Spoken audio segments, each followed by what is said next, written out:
Welcome to crypto market pulse. आपके साथ मैं हूं अयाज, क्रिप्टो मार्केट से आज की बड़ी खबरों के साथ। चलिए देखते हैं आज के टॉप हेडलाइन।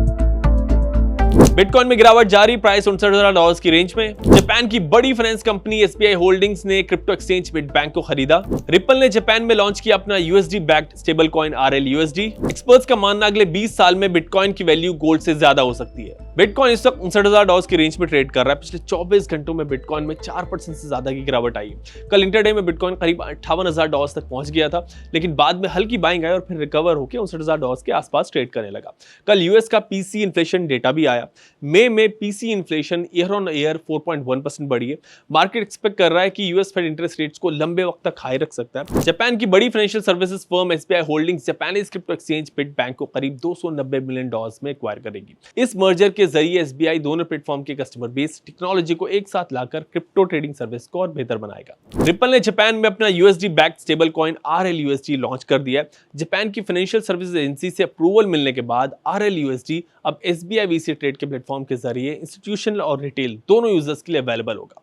रिपल का कहना है कि जापान के क्लियर रेगुलेशंस इसे स्टेबल कॉइन के लिए एक इंपॉर्टेंट मार्केट बनाते हैं। एक्सपर्ट्स का मानना है कि अगले 20 सालों में बिटकॉइन की वैल्यू गोल्ड से ज्यादा हो सकती है। अभी गोल्ड का मार्केट कैप $28.9 ट्रिलियन है, जो बिटकॉइन के $1.3 ट्रिलियन से 22 गुना ज्यादा है। लेकिन बिटकॉइन गोल्ड से ज्यादा पोर्टेबल है, डिविजिबल है और लिमिटेड है। इसकी सप्लाई 21 मिलियन पर कैप्ड है। गोल्ड के बराबर पहुंचने के लिए बिटकॉइन को सिर्फ 16.8% एनुअल ग्रोथ चाहिए, जो बिटकॉइन के लिए आसान है। पिछले 5 साल में crypto as an investment class काफी स्टैब्लिश हो गया है और रिटेल इन्वेस्टर से लेके HNI फैमिली ऑफिस भी इसमें इन्वेस्ट कर रहे हैं। उनका पहला क्वेश्चन यही होता है कि कितने % अपने पोर्टफोलियो का वो क्रिप्टो में डालें, जिसका आंसर करने से पहले मैं 3 बातें आपको बताऊंगा जिसका आप ध्यान रखें। पहला, रिस्क एपेटाइट। क्रिप्टो एलोकेशन के लिए one size fits all formula नहीं है।